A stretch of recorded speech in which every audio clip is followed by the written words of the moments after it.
Welcome to crack academy. My name is Shashank Roy और शुरू करते हैं आज का topic, how ignored landslide warning led to Subansiri running dry. ये कहानी है सुबानसिरी रिवर की जो आपके नॉर्थ ईस्टर्न स्टेट्स में है और ये सुबानसिरी रिवर ड्राई हो गई है because of lack on the part of the government towards ecological sensitivity. How ignored landslide warning led to Subansiri run dry. तो इसके पहले हम थोड़ी सी मैपिंग कर लेते हैं। जब आप ज्योग्राफी पढ़ने जाएंगे तो ज्योग्राफी में आपको इंडियाज रिवर सिस्टम के बारे में पढ़ना होता है। इंडियाज रिवर सिस्टम के बारे में पढ़ना होता है। इंडिया के रिवर सिस्टम की जब हम बात करते हैं तो मेन लैंड इंडिया में, अगर हम नॉर्थ इंडिया की बात बोलेंगे तो साउथ इंडिया में तो बहुत सी रिवर है, लेकिन इंडिया के मेन लैंड इंडिया का जो मेजर जो आप देखेंगे वो 3 तरीके के रिवर सिस्टम से बना हुआ है।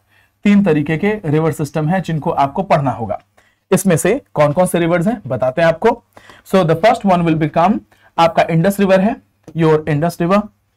The second one is Ganges यानी गंगा रिवर और the third will be Brahmaputra, जिसको हम यारलुंग जांगपो के नाम से जानते हैं, ब्रह्मपुत्रा रिवर। नाउ ये सुबानसिरी रिवर ब्रह्मपुत्रा से ही कनेक्टेड है, ट्रिब्यूटरी रिवर है।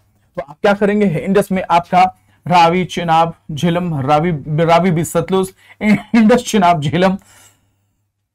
इसी तरीके के से आपके गंगा रिवर के भी बहुत से ट्रिब्यूटरीज होंगे और ब्रह्मपुत्र रिवर में भी बहुत से ट्रिब्यूटरीज, मानक, झलडाका, उसके अलावा सुबानसिरी, लोहित, ये सारे रिवर्स आएंगे। यहां सुबानसिरी रिवर यहां लोकेटेड है। सुबानसिरी रिवर यहां लोकेटेड है जो अभी सूख गई है क्योंकि गवर्नमेंट ऑफ इंडिया के हाइडल पावर प्रोजेक्ट ने बहुत इकोलॉजिकल डैमेज किया है। एक चीज और भी समझने की जरूरत है कि जब हम इनको हम देखते हैं तो आपके पूरे हिमालयन स्टेट की बात बोलें जो कि आपके यहां से स्टार्ट होते हैं, ये पूरे हिमालयन स्टेट जहां बहुत से माउंटेन रेंजेस हैं जिनको हम KLZPDS, काराकोरम, लद्दाख, जांस्कर, पीर पांजाल, धौलाधर और आपका शिवालिक रेंज है। ये सारे रेंज जो है ये हिमालयन स्टेट हैं और इकोलॉजिकली सेंसिटिव एरियाज में आते हैं। इकोलॉजिकली सेंसिटिव एरियाज में आते हैं। ये सिस्मिक जोन 4 और 5 का हिस्सा है। तो किसी भी तरीके का इंफ्रास्ट्रक्चर डेवलपमेंट करने से पहले आपको सबसे पहले सस्टेनेबल डेवलपमेंट गोल्स को देखना होगा, आपको सेंडाई वर्क के बारे में पढ़ना होगा और आपको क्या देखना होगा, इकोलॉजिकल इन्वायरमेंटल इंपैक्ट असेसमेंट। अभी इन एरियाज में हिमाचल प्रदेश में, उत्तराखंड में जिस तरीके का डैमेज हुआ है, डिजास्टर हुआ है, वो एक आई ओपनिंग इंसिडेंट था। अब ऐसा ही घटना आपके सुबानसिरी में हुआ है। एक बार सुबानसिरी का मैप देख लेंगे। सुबानसिरी रिवर आपको यहां पे दिखाई देगी, ठीक है, और ये यहां की ब्रह्मपुत्र से आके मिलती है, यानी ब्रह्मपुत्र की ये राइट बैंक ट्रिब्यूटरी हुई सुबानसिरी को देखेंगे और यहीं पे एक डैम बनाने की कोशिश की जा रही थी, because of which certain ecological changes have taken place. Subansiri lower hydro electrical power India का लार्जेस्ट था अगर कंप्लीट होता तो 2005 में इसको बनाना शुरू किया गया। लोकल लोगों ने अपोजिशन किया, डिजाइन को चेंज किया गया 2021 से लेके, ठीक है, और 2019 तक लगातार इस पे अलग अलग तरीके से रुकावटें आती रही क्योंकि लोकल लोग जो थे वो बार बार विरोध कर रहे थे कि सुबानसिरी डैम प्रोजेक्ट यहाँ के पूरे इकोलॉजिकल एरिया को डैमेज कर देगा। नाउ रिसेंट सेटबैक 27 अक्टूबर 2023 को एक पूरा बड़ा सा पत्थर, एक पूरा का पूरा हिल जो है कोलैप्स हो जाता है और डैम के रिजर्वायर को पूरी तरीके से ब्लॉक कर देता है। Now only functional diversion tunnel, this disruption halted water flow downstream into Subansiri river जो कि ब्रह्मपुत्र की ट्रिब्यूटरी है। अब ये पूरा का पूरा रिजर्वायर है और उसमें पूरा पत्थर एक हिल टूट के गिर जाता है, जिसके चलते पानी यहां पे तो है लेकिन डाउनस्ट्रीम में सुबानसिरी रिवर बिल्कुल ड्राई हो चुकी है, नीचे पानी पहुंच नहीं पा रहा है। नाउ कंस्ट्रक्शन चैलेंज की बात करते हैं। सुबानसिरी और नॉर्थ ईस्टर्न स्टेट्स में कंस्ट्रक्शन चैलेंज थोड़ा सा प्रॉब्लम, थोड़ा नहीं बहुत चैलेंजिंग है।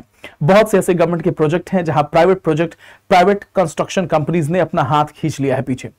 डेडलाइन एक्सटेंशन को पहली बार दिया गया 250 मेगावाट यूनिट के लिए मार्च 2021 में, 22 में, 23 में, जून 2023 में और उसके बाद से अब इसको डेडलाइन का एक्सटेंशन दिया गया 2024 तक। प्रोजेक्ट में बहुत से चैलेंजेस आ रहे हैं ड्यू टू लोकल ऑपोजिशन और डिजाइन मॉडिफिकेशन। अब टिपिकल डैम कंस्ट्रक्शन प्रोसेस, ये डैम कंस्ट्रक्शन है वो बिल्कुल अलग तरीके का है जिसके चलते बहुत चैलेंजेस हैं। Selection of dam location followed by construction of temporary barriers and diversion tunnel. एक बार डैम, ये पूरा स्ट्रक्चर है, इस तरीके से डैम तैयार होता है। पहले आप डैम का लोकेशन लेते हैं, उस डैम के बाद से उसका बैरिकेशन करते हैं और बैरिकेशन के बाद से उस एरिया में एक टनल ओपन करते हैं ताकि पानी का फ्लो होता रहे और धीरे धीरे धीरे कंस्ट्रक्शन होता रहे। एक बार डैम रेडी हो जाता है तो इस टनल को बंद कर देते हैं और डैम के गेट के थ्रू जो हम समय समय पे है जो वाटर को हम रिलीज करते हैं जब भी जरूरत होती है। नाउ इसमें प्रॉब्लम क्या आया? रिसेंट इंसिडेंट डिटेल, लैंडस्लाइड अक्टूबर 27 को हुआ जिसने डाउनस्ट्रीम फ्लो को बिल्कुल खत्म कर दिया, बहुत ही नाम मात्र के चलते, जिससे डाउनस्ट्रीम यानी लोअर एरियाज जो हैं उनमें पानी पहुंचना कम हुआ, जिसके चलते बहुत से कंसर्न रेज हुए हैं इसकी वायबिलिटी को लेके।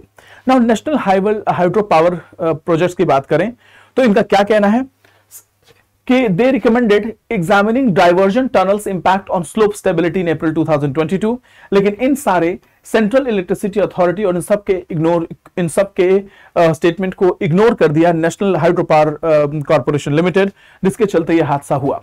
ये पहली बार नहीं है, ये छठवीं बार है जब इस तरीके का लैंडस्लाइड जो है सुबानसिरी हाइड्रो पावर प्रोजेक्ट में हो रहा है। नाउ जरूरत क्या है? जरूरत इस चीज की है कि ये सारे आपके ये पूरा का पूरा जो एरिया है वो इकोलॉजिकली सेंसिटिव एरिया है। Whenever you do a dam construction, जब भी किसी भी तरीके के प्रोजेक्ट को आप डेवलप करें तो आपको उन चीजों को ध्यान में रखना है जो मैंने अभी आपको बताया कि जब भी नॉर्थ ईस्टर्न स्टेट्स की बात करेंगे तो these areas are disaster prone areas, ecologically sensitive area है।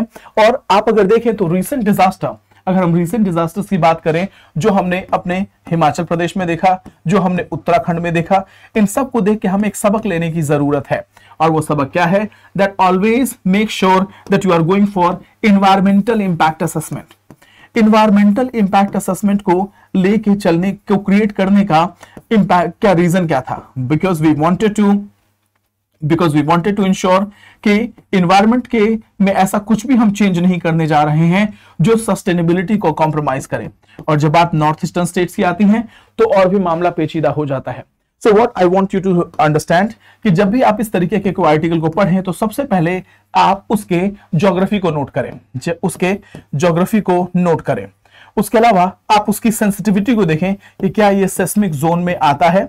उसके अलावा आप ये देखिए इन्वायरमेंटल इंपैक्ट असेसमेंट को आप हमेशा लेके चलेंगे, आप सस्टेनेबल डेवलपमेंट गोल्स को लेके चलेंगे, आप सेंडाई फ्रेमवर्क को लेके चलेंगे। आपको मैं बोलूंगा कि नेशनल डिजास्टर मैनेजमेंट अथॉरिटी, इनके बारे में भी आप पढ़ लें, स्टेट डिजास्टर मैनेजमेंट अथॉरिटी के बारे में पढ़ लें। और उसके अलावा आप और क्या पढ़ सकते हैं, और आप ये भी देख सकते हैं climate change and north eastern states, climate change and north eastern region. North eastern region जो कि इंडिया का और वर्ल्ड का एक बायोडाइवर्सिटी हॉटस्पॉट है, वहां पे क्लाइमेट चेंज और ग्लोबल वार्मिंग का क्या इंपैक्ट पड़ेगा। So this is it in this article. फिर से मिलेंगे नए टॉपिक के साथ, तब तक के लिए thank you so much. May God bless you all. जय हिंद, जय भारत। Thank you.